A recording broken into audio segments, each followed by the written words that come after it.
Hi friends, இந்த சேனலுக்கு நீங்கள் ஃபஸ்ட் டைமாக இருந்தால் சப்ஸ்கிரைப் பட்டனை கிளிக் பண்ணிக்கோங்க. அதே மாதிரி பெல் பட்டனையும் கிளிக் பண்ணிக்கோங்க. அப்போ தான் நாங்கள் அப்லோட் பண்ணுற வீடியோஸ் உங்கள் நோட்டிஃபிகேஷனில் வந்துக்கிட்டே இருக்கும். அதே மாதிரி உங்களுக்கு பிடிச்சிருந்தா இந்த வீடியோவை ஷேர் பண்ணுங்கள், லைக் பண்ணுங்கள். சரி, வாங்க நம்ம வீடியோக்குள்ளே போகலாமா? Welcome to target 190 IAS academy. நீங்கள் நம்ம எதை பற்றி பார்க்க போகிறோம் அப்படின்னா இண்டஸ்ட்ரீஸ், அதாவது தொழில்கள், அதை பற்றி தான் பார்க்க போகிறோம். லேர்னிங் அப்ஜெக்டிவ்ஸ் என்னென்னலாம் இருக்குது அப்படின்னா to know about the nature and the importance of industries. இந்த தொழிற்சாலைகள், தொழில்கள் இதெல்லாம் எதுக்காக இருக்கணும், அதோட நேச்சர் என்ன, அதோட இம்பார்ட்டன்ஸ் என்ன, அதை பற்றி பார்க்க போகிறோம். To understand the general classification of economic activities, அதாவது தொழில் நடவடிக்கைகள் எப்படியெல்லாம் பிரிஞ்சிருக்கு. அதுக்கப்புறம் இண்டஸ்ட்ரீஸோட லொக்கேஷன், அப்புறம் இதெல்லாம் அந்த லொக்கேஷனை எதெல்லாம் டிபெண்ட் பண்ணி நம்ம லொக்கேஷனில் இண்டஸ்ட்ரீஸ் லொக்கேஷன் இருக்குது அப்படிங்கிறது. To study about the classification of industries எந்தெந்த வகையில் பிரிஞ்சிருக்கு அப்படிங்கிறத பார்க்க போகிறோம். இன்ட்ரொடக்ஷனில் 2 ஸ்டூடெண்ட்ஸு ஒரு டீச்சருக்கு நடுவில் நடக்கக்கூடிய 2 கான்வர்சேஷனை கொடுத்துருக்காங்க. Akshay and Akash were studying in 8th standard like you. One day it was raining while they were playing in the school playground. They started running towards the classroom. Akshay planned to stay under a nearby tree in the rain and called Akshay to accompany him, but he denied, saying that lightning must strike the tree. Finally, they reached the classroom. They saw an attractive new cotton towel in the classroom. They used the towel for wiping their heads. Other students in the classroom said them, the towel was bought by the teacher and you made it wet, so she might shout at you. In order to please the teacher, Akash asked the teacher some questions. He said, Madam, this is so cute and colorful. Where did you buy this? How it is made? The teacher was very happy and started explaining the raw materials used, the way it was manufactured and marketed. என்ன சொல்கிறாங்க அப்படின்னா, Akash and Akshay 2 பசங்க ஸ்கூலில் விளையாண்டுட்டு இருக்காங்க. திடீர்னு மழை வந்துருச்சு. ஒருத்தன் மரத்துக்கடையில் இருக்கலான்னு சொல்கிறான். வேண்டாம், இங்கே இருந்தால் நமக்கு லைட்னிங் இடி வந்துடும், நம்ம கிளாஸ் ரூம் போகலாம். கிளாஸ் ரூம் போய் பார்த்தா அங்கே ஒரு டவல் இருக்குது. எடுத்து அவங்க தொடச்சிட்டாங்க. கடைசியில் பார்த்தா அது டீச்சரோட டவல். அப்போ டீச்சர்கிட்டேருந்து தப்பிக்கிறதுக்காக அந்த பையன் என்ன கேட்குறான்னா, இது ரொம்ப அழகாக இருக்குது, எங்கே வாங்கினீங்க, இது எப்படி செய்கிறாங்க. அப்போ டீச்சருக்கு பையன் இந்த மாதிரி அறிவாக கேட்குறானே அப்படின்னு சொல்லிட்டு அவங்க ஹாப்பி ஆகிட்டு அது எப்படி தயாரிக்கிறாங்க, என்னெல்லாம் யூஸ் பண்ணுறாங்க, இது எப்படி மேனுஃபேக்சர் பண்ணி மார்க்கெட்டிங்க்கு வருது அப்படிங்கிறத பற்றி சொல்கிறாங்க. இண்டஸ்ட்ரி, அதாவது தொழிற்சாலைகள் அப்படின்னா என்ன அப்படின்னா, industry is a process where which raw materials are change into finished products. Many raw materials are not fit for human consumption. Therefore there is a need for conversion. அதாவது இண்டஸ்ட்ரீஸ் அப்படிங்கிறது அந்த இடத்துல தான் ஒரு ரா மெட்டீரியல் அதாவது மனுஷனுக்கு பயன்படுத்த முடியாத ஒரு பொருள் மனுஷனுக்கு பயன்படக்கூடிய ஒரு பொருளாக மாறக்கூடிய இடமா இருக்குது. அதுக்காக சில விஷயங்களை நம்ம நேரடியாக பயன்படுத்த முடியாது இல்லையா. இப்போ அயன் இருக்குது அப்படின்னா அயன் ஸ்ட்ரெயிட்டாக எடுத்து நம்ம யூஸ் பண்ண முடியாது. அது ஒரு அயன் பாக்ஸாவோ இல்லை ஏதோ ஒரு மெட்டலாக க்ரியேட் பண்ணால் நம்ம அதை யூஸ் பண்ண முடியும். அதை கன்வெர்ட் பண்ணுறாங்க இல்லையா, அந்த பிளேஸ் தான் நம்ம என்னன்னு சொல்கிறோம் அப்படின்னா, நம்ம ஒரு இண்டஸ்ட்ரி அப்படின்னு சொல்கிறோம். This transformation of commodities from one form to another form is the essence of manufacturing industries or a secondary group of economic activities. Arrival of science and technology helped the man to fabricate raw materials into finished product. இப்போ இருக்கக்கூடிய science and technology use பண்ணி இந்த raw materials நம்மளால் ஈஸியாகவே ஒரு finished ப்ராடக்டாக மாற்றிக்க முடியும். The economic strength of a country is always measured by the development of manufacturing industries. Therefore, any country in the world is basically depends on the effective growth of industries for its economic development. So, ஒரு இண்டஸ்ட்ரியோட development, ஒரு நாட்டில் ஒரு இண்டஸ்ட்ரியோட development எப்படி இருக்கோ அதை பொறுத்து அந்த கண்ட்ரியோட டெவலப்மெண்ட்டும் இருக்குன்னு சொல்கிறாங்க. அடுத்து economic activity. Any action that involves இந்த production, distribution, consumption or service is an economic activity. அதாவது எந்த ஒரு ஒரு விஷயத்தில் உருவாக்குறாங்க, ப்ரொடக்ஷன், டிஸ்ட்ரிபியூஷன் நடக்குது, கன்சப்ஷன், அதை கன்சியூம் பண்ணுறாங்க, சர்வீஸ், இதெல்லாமே சேர்ந்து தான் ஒரு எக்கனாமிக் ஆக்டிவிட்டியை முடிவு பண்ண முடியும். இப்போ எக்கனாமிக் ஆக்டிவிட்டிஸ் எதையெல்லாம் பேஸ் பண்ணியிருக்கு, அதை எப்படி பிரிச்சிருக்காங்க அப்படின்னா அதை 3ஆக பிரிச்சிருக்காங்க. Primary economic activities and secondary economic activities and tertiary economic activities அப்படின்னு சொல்லி 3ஆக பிரிச்சிருக்காங்க. பிரைமரி அப்படின்னா என்ன எக்ஸாம்பிள் சொல்லலாம், இப்போ அயன் இருக்குது, அதை நம்ம ப்ரொடியூஸ் பண்ணுறோம், அது ப்ரைமரி ஆக்டிவிட்டி. அதே செகண்டரி ஆக்டிவிட்டி, இப்போ அதை அயனை உருக்கிட்டு அது எப்படி மாற்றணுமோ அந்த மாதிரி மாற்றிடும், அது செகண்டரி ஆக்டிவிட்டி.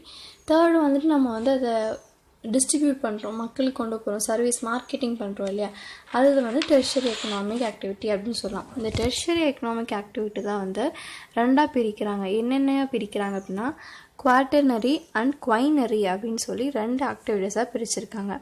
இப்போ குவாட்டர்னரி ஆக்டிவிட்டி அப்படின்னா ஃபஸ்ட்டு ப்ரைமரி ஆக்டிவிட்டி என்னென்னு பார்க்கலாம்.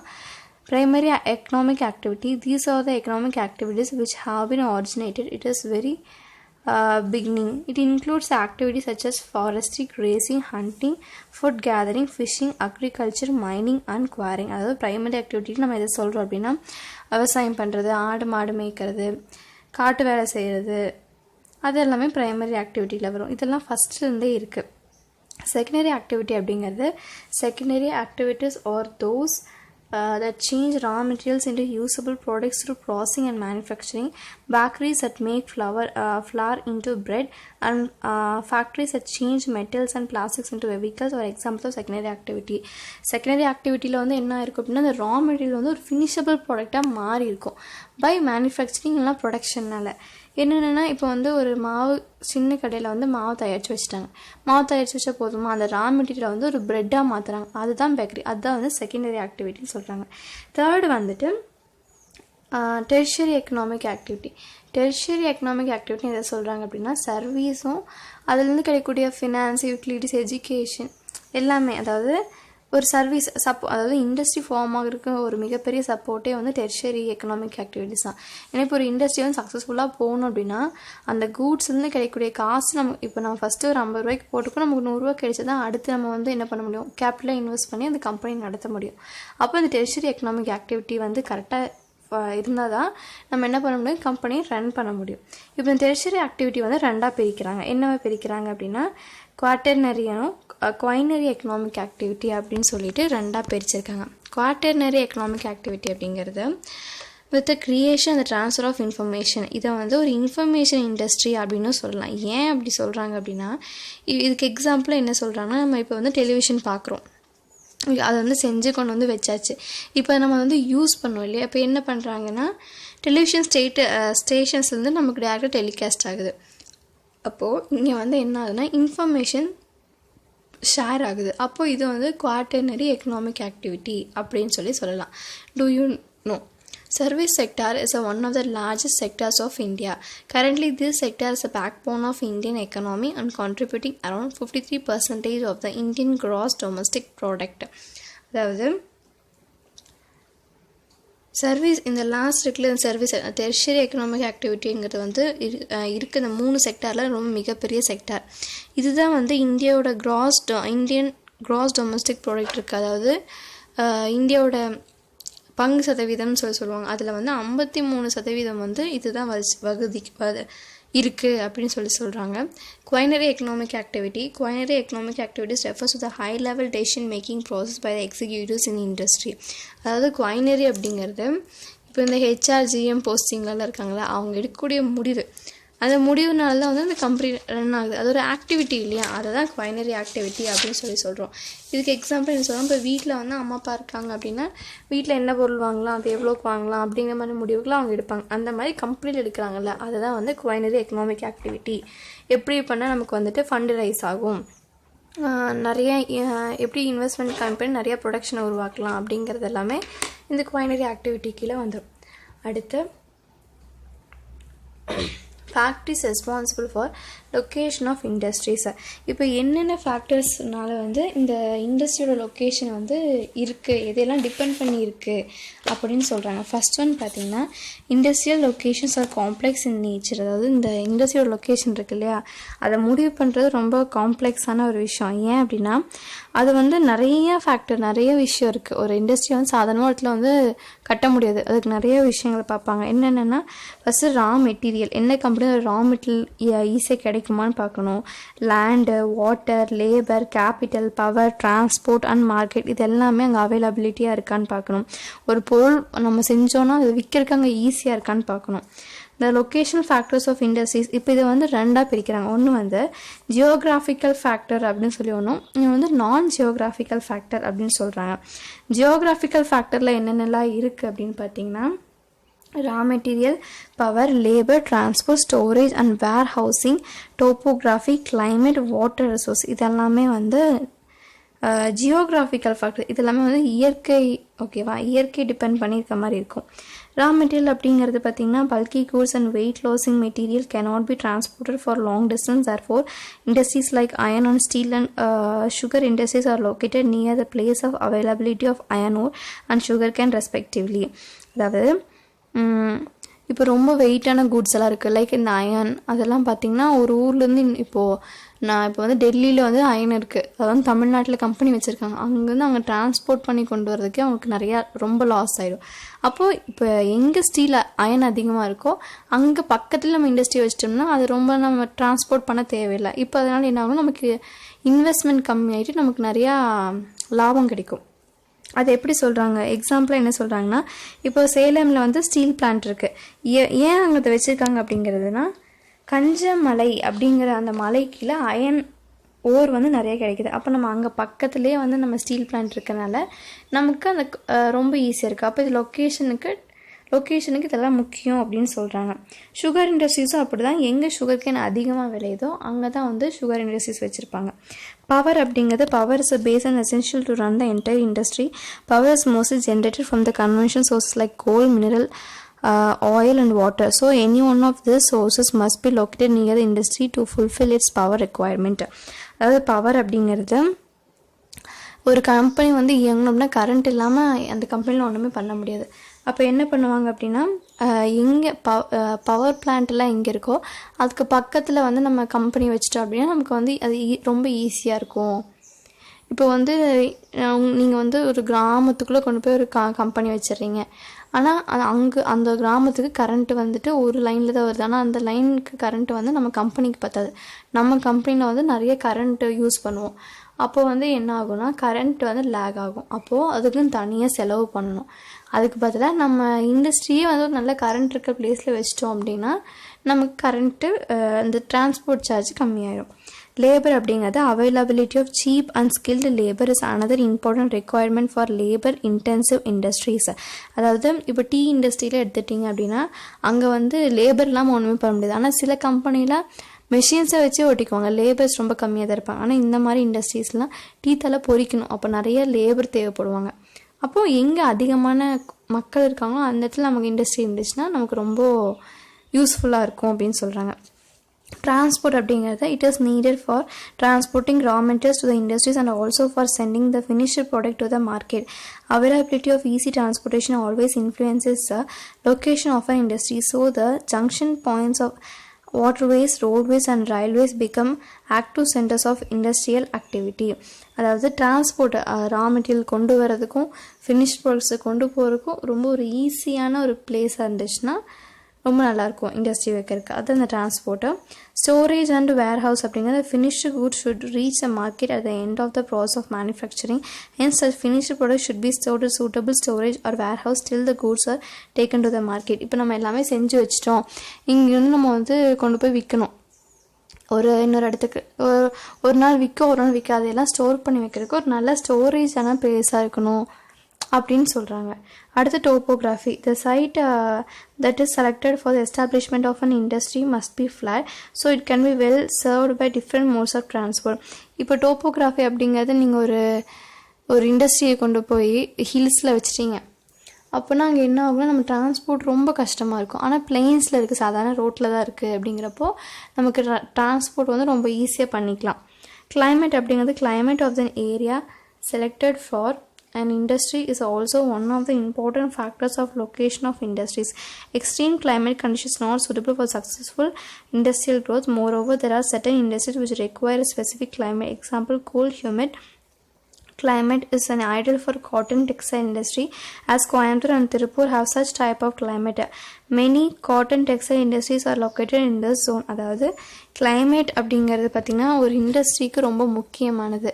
எக்ஸாம்பிளாக எதை சொல்லலாம் அப்படின்னா, இப்போ கோயம்புத்தூர் அண்ட் திருப்பூர் ரீஜன்ஸில் பார்த்திங்கன்னா கூல் ஹியூமிட் ஓரளவுக்கு வெயில் இருக்கும், ரொம்ப இருக்காது. இந்த எந்த பக்கம் போயிட்டிங்கன்னா தூத்துக்குடி, சென்னை அந்த கோஸ்டல் ஏரியாஸ்லாம் போயிட்டிங்கன்னா ரொம்ப வெயிலாக இருக்கும். அப்போ அங்கே வந்து இந்த டெக்ஸ்டைல் இண்டஸ்ட்ரீஸ் வைக்க முடியாது, அதாவது காட்டன் டெக்ஸ்டைல் இண்டஸ்ட்ரீஸை. அப்போது என்னென்னா இந்த திருப்பூர், கோயம்புத்தூர் ஏரியாஸில் இந்த டெக்ஸ்டைல் இண்டஸ்ட்ரி ரொம்ப ஜாஸ்தியாகவே இருக்கும். வாட்டர் ரிசோர்ஸ் அப்படிங்கிறது availability of water is another important factor that influences the industrial location. Many industries are established near rivers, canals and lakes for this reason. Iron and steel industries, textile industries and chemical industries require plenty of water for their proper functioning. அதாவது water resource அப்படிங்கிறது ஒரு company இருக்குது அப்படின்னா அதுக்கு வந்து தண்ணியோட தேவை ரொம்ப அதிகமாகவே இருக்கும். எந்த மாதிரி இண்டஸ்ட்ரீஸ்னால் iron steel industries, textile industries and chemical இண்டஸ்ட்ரீஸ்லாம் பார்த்திங்கன்னா தண்ணி வந்து ரொம்ப அதிகமாக யூஸ் பண்ணியிருப்பாங்க. ஸோ அவங்க வந்து இந்த ரிவர் சைடு, லேக் சைடு பக்கமாகவே இண்டஸ்ட்ரீஸ் வச்சுருப்பாங்க. நான் ஜியோகிராஃபிக்கல் ஃபேக்டர், அதாவது இந்த ஜியோகிராஃபிக்கல் இல்லாமல் இதெல்லாம் வந்து நம்ம நேச்சர்னால நமக்கு வரக்கூடிய ஃபேக்டர்ஸு.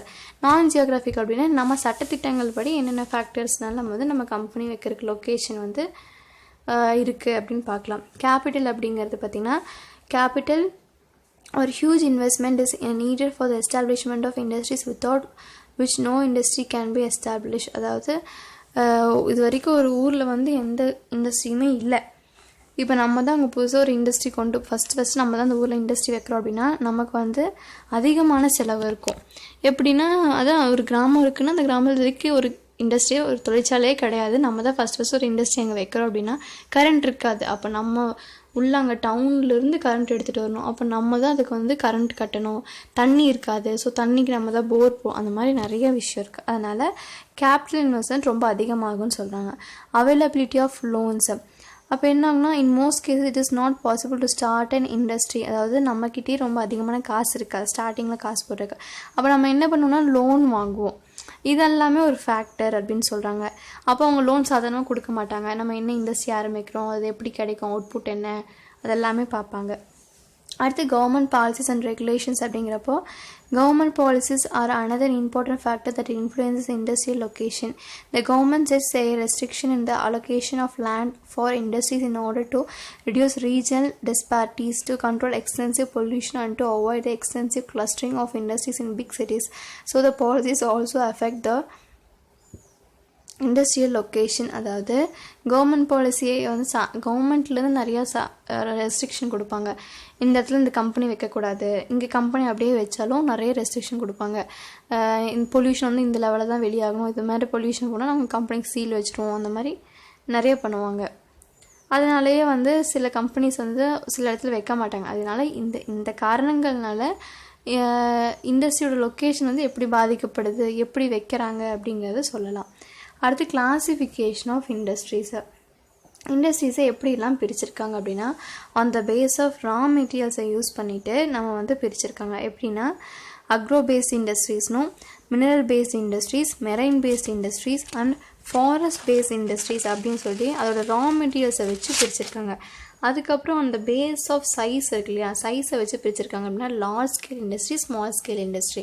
அதுக்கப்புறமா அந்த ஓனர்ஷிப்பை பேஸ் பண்ணி எப்படி இண்டஸ்ட்ரி பிரிக்கிறாங்க அப்படின்னா public sector industry, private sector industry, joint sector industries and cooperative sector industries அப்படின்னு சொல்லி பிரிச்சிருக்காங்க. இப்போ ஃபஸ்ட்டு வந்து அந்த base of source of raw மெட்டீரியலை வச்சு அதை எப்படி பிரிச்சிருக்காங்க அப்படின்னா இப்போ வந்து அக்ரிகல்ச்சர் பேஸ்டு ரா மெட்டீரியல்ஸ் இருக்குது அப்படின்னா அது வந்து அக்ரோ பேஸ்ட் இண்டஸ்ட்ரீஸ் சச்சஸ் எப்படின்னா வெஜிடபிள், காட்டனு, டீ அதெல்லாம் வந்து agro based industries. Mineral base அப்படிங்கிறப்போ இந்த ஸ்டீல் பிளான்ட் இன் சேலம் இருக்குல்ல, அதெல்லாமே வந்து மினரல் பேஸ், அதாவது ஒரு மினரலை பேஸ் பண்ணி இந்த இண்டஸ்ட்ரி வந்து ரன் ஆகிட்டு இருக்கும். மெரைன் பேஸ் அப்படிங்கிறப்ப பார்த்திங்கன்னா marine materials such as sea food, fish oil manufacturing units, இந்த பெட்ரோலியம் யூனிட்ஸ் இருக்குல்ல, அதெல்லாமே வந்து marine based industries. Forest based industries அப்படின்னா this industries use forest products as a raw material. அதோட பேசிக் ப்ராடக்டாக வந்து ஃபாரஸ்ட் மெட்டீரியல்ஸ் இருக்கும். வுட்டு, இப்போ வந்து ஒரு சோஃபா தயாரிக்கிறாங்க, ஒரு பெரிய கம்பெனி இருக்குது அப்படின்னா அந்த கம்பெனியில் வந்து பேசிக் ரா மெட்டீரியல் வந்து வுட்டு, அப்போது அது வந்து ஃபாரஸ்ட் பேஸ்ட் இண்டஸ்ட்ரி அப்படின்னு சொல்லலாம். அந்த base of size and capital, அது சைஸை வச்சு எப்படி சொல்கிறாங்க அப்படின்னா large scale industry, small scale industry. Large scale industry அப்படின்னா அவங்களோட இன்வெஸ்ட்மெண்ட் வந்து 1 கோடிக்கு மேலே இருக்கும், ரொம்ப 1 crore ஜாஸ்தியாக இருக்கும், அது வந்து லார்ஜ் ஸ்கேல் இண்டஸ்ட்ரீஸை. ஸ்மால் ஸ்கேல் இண்டஸ்ட்ரீஸ் அப்படின்னா ஃபேமிலி மெம்பர்ஸை வச்சு பண்ணுவாங்க, 1 crore கீழே இருக்கும். அப்போ இது வந்து ஸ்மால் ஸ்கேல் இண்டஸ்ட்ரி அப்படின்னு சொல்கிறாங்க. அடுத்து டூ யூ நோல ஒன்று இருக்குது, தட் இஸ் டிராய்ட் ஆஃப் இந்தியா. இந்தியாவோட டிராய்ட் யார் அப்படின்னா நம்ம வந்து சென்னை சொல்லுவோம். அப்போது வேர்ல்டு லெவலில் எதை சொல்கிறோம் அப்படின்னா டெராய்ட் சிட்டி இன் மிச்சிகன் ஸ்டேட், அதாவது மிச்சிகன் ஸ்டேட்டில் டெராய்ட் சிட்டின்னு ஒரு ஊர் இருக்குது. எங்கன்னா யூஎஸ்ஏல. அங்கே வந்து வேர்ல்ட் ட்ரெடிஷ்னல் ஆட்டோமோட்டிவ் சென்டர், அதாவது அந்த ஸ்பேர் பார்ட்ஸு கம்பெனிஸ்லாம் அந்த ஏரியாவில் ரொம்ப அதிகமாகவே இருக்குது. Example GM, Ford, Hyundai and Mahindra எல்லா கம்பெனிஸுமே அங்கே இருக்குதுன்னு சொல்கிறாங்க. The city accounts for 60% of country's automotive exports. அதாவது இந்த காரு இல்லைனா எந்த ஒரு ஆட்டோமொபைல் அந்த இண்டஸ்ட்ரி வந்து மொத்த அந்த இண்டஸ்ட்ரி வந்து 100%னால் 60% வந்துட்டு அந்த சிட்டி தான் வந்துட்டு எக்ஸ்போர்ட் பண்ணுதுன்னு சொல்லியிருக்காங்க. Apart from the above cities industries, cottage or household industries are also a type of small scale industry where the products are manufactured by hand by the artisans with the help of family members. These industries are classified and grouped as miscellaneous categories, example basket weaving, pot making, handicrafts, etc. அதாவது இந்த மாதிரி பெரிய பெரிய industries போகும். Small scale இண்டஸ்ட்ரியும் பல வகையாக பிரிச்சிருக்காங்க. எப்படின்னா இந்த மாதிரி பாட் மேக்கிங், பான் செய்யறது, பேஸ்கெட் வேவிங், கூட எல்லாம் பின்னுறது, ஹேண்டிகிராஃப்ட்ஸ் அப்படிங்கிறது கை வேலைப்பாடுகள் நிறைந்த இந்த சின்ன சின்ன பொம்மை செய்கிறது, அந்த மாதிரியான வேலைகள் எல்லாமே ஸ்மால் ஸ்கேல் இண்டஸ்ட்ரியில் நடக்கும்னு சொல்கிறாங்க. On the base of ownership, நம்ம அப்பவே பார்த்தோம், ஓனர்ஷிப்பை பேஸ் பண்ணி 4 பிரிக்கிறாங்க. ஒன்று வந்து private sector, public sector, joint sector and cooperative sector அப்படின்னு சொல்லிட்டு 4 பிரிச்சிருக்காங்க. ப்ரைவேட் செக்டார் அப்படிங்கிறது பார்த்திங்கன்னா அதோட ஒர்க்கிங்கு, அதோட யார் வச்சுருப்பாங்க அப்படின்னா ப்ரைவேட் கம்பெனி, கவர்மெண்ட் இல்லாத ப்ரைவேட்டாக ஒரு ஆள், ஒருத்தர் கீழே இயங்கக்கூடிய ஒரு company. Example Bajaj auto, Reliance. இப்போ ரிலையன்ஸை தெரியும், முகேஷ் அம்பானி, அவங்க கம்பெனி, அவங்களோட இன்வெஸ்ட்மெண்ட், அது கீழே கம்பெனி நடந்துகிட்ருக்கு அப்படின்னா அது வந்து ப்ரைவேட் செக்டார். பப்ளிக் அப்படிங்கிறது பார்த்திங்கன்னா அதை வந்து ஆப்ரேட் பண்ணுறது, அதை வச்சுருக்கிறது யாருன்னா கவர்மெண்ட். அதுக்கு என்ன பிரச்சனைனாலும் இந்த கவர்மெண்ட் தான் பார்த்துக்கும். என்னென்ன மாதிரி கம்பெனிஸ்னால் Hindustan Aeronautics Limited, Bharat heavy electronics, இதெல்லாம் எலக்ட்ரிக்கல்ஸ், இது எல்லாமே வந்துட்டு கவர்மெண்ட்டோட கம்பெனி. இப்போ ஜாயிண்ட் செக்டார் அப்படிங்கிறது பார்த்திங்கன்னா this type of industries are own and operated jointly by the government and individuals ஒரு குரூப் ஆஃப், அதாவது பாதி கவர்மெண்ட்டு பாதி ப்ரைவேட்டு, அந்த மாதிரி ரெண்டுமே சேர்ந்து நடக்கிறது வந்து ஜாயிண்ட் செக்டார் இண்டஸ்ட்ரின்னு சொல்லுவாங்க. Example Indian oil sky tanking limited, Indian synthetic rubber limited, Mahanagar gas limited and Maruti Udyog etcetera. இந்த மாதிரியான கம்பெனி வந்து ப்ரைவேட் ப்ளஸ் கவர்மெண்ட் ரெண்டுமே சேர்ந்து நடத்தும். கோஆப்ரேட் செக்டார் இண்டஸ்ட்ரீஸ் அப்படிங்கிறது பார்த்திங்கன்னா கூட்டுறவு, அதாவது நிறைய பேர் சேர்ந்து பண்ணுவாங்க. எப்படின்னா அந்த அங்கே இருக்கக்கூடிய ப்ரொடியூசர்ஸு, சப்ளையர்ஸ், இப்போ அங்கே ஒரு ப்ராடக்ட் இருக்குன்னா அது யாரெல்லாம் சப்ளை பண்ணுறாங்களோ அவங்க எல்லாருமே சேர்ந்து அந்த கம்பெனி நடத்துவாங்க. எக்ஸாம்பிள் அமுல், அதாவது Anand milk union limited. Amul அப்படிங்கிற கம்பெனி இருக்குல்ல, நம்ம பார்க்குறோம் பட்டரு, மில்க்கு, இந்த மாதிரி நிறைய ப்ராடக்ட் வந்துட்டுருக்கு. அப்போ அதுக்கு யாரெல்லாம் சப்ளை பண்ணுறாங்களோ அவங்கள ஒரு யூனியனாக சேர்ந்து ஒரு கம்பெனி நடத்துகிறாங்க. அதுதான் இந்த அமுல் அப்படிங்கிறது. அடுத்து இப்போ ரீகேப் பார்க்கலாம். இண்டஸ்ட்ரி அப்படிங்கிறது, industry is a place of process. அந்த இண்டஸ்ட்ரி அப்படிங்கிற ஒரு இடத்துல தான் வந்து ஒரு ரா மெட்டீரியல் வந்து மனுஷனுக்கு யூஸ் பண்ணக்கூடிய ஒரு ஃபினிஷபிள் ப்ராடக்டாக மாறுது. எக்கனாமிக் ஆக்டிவிட்டி அப்படிங்கிறது the any action that involves in the production, distribution, consumption or service in an activity. அதாவது எக்கனாமிக் ஆக்டிவிட்டி அப்படிங்கிறது எந்த ஒரு செயலால் வந்து நமக்கு காசு வருதோ அது வந்து எக்கனாமிக் ஆக்டிவிட்டின்னு சொல்லலாம். Types of economic activity: primary activity, secondary, tertiary and this tertiary is again divided into quinary and quaternary அப்படின்னு சொல்லி 2 பிரிச்சிருக்கு. அதுக்கப்புறம் என்ன பார்த்துருக்கோன்னா factor affecting the location of industries, எப்படியெல்லாம் வந்து இண்டஸ்ட்ரீஸோட லொக்கேஷன் வந்து வைக்கிறாங்க. 2 ஜியோக்ராஃபிக்கல், நான் ஜியோக்ராஃபிக்கல் பார்த்தோம். Raw material, capital, land, water, labour, power supply, transport and market, அதெல்லாமே எக்ஸாம்பிள். நம்ம பார்த்ததோட ரீகேப் தான். கிளாஸரியில் வந்து குவாட்டர்னரி ஆக்டிவிட்டி அப்படின்னா 4ஆம் நிலை தொழில், அதாவது டெர்ஷரியிலேருந்து அடுத்து. குவைனரி அப்படிங்கிறது 5ஆம் நிலை தொழில் அடுத்து. ப்ரைவேட் செக்டர் அப்படிங்கிறது தனியார் துறை, சொன்னால ப்ரைவேட் கம்பெனி, ரிலையன்ஸ் மாதிரியான கம்பெனி. கோஆப்ரேட்டிவ் செக்டர் அப்படிங்கிறது கூட்டுறவு, அமுல், அதாவது அது சப்ளையர்ஸ், ப்ரொடியூசர்ஸ் எல்லோரும் சேர்ந்து ஒரு யூனியனாக இருந்து ஒரு கம்பெனி நடத்துவாங்க. அது வந்து cooperative sector. Thank you for watching.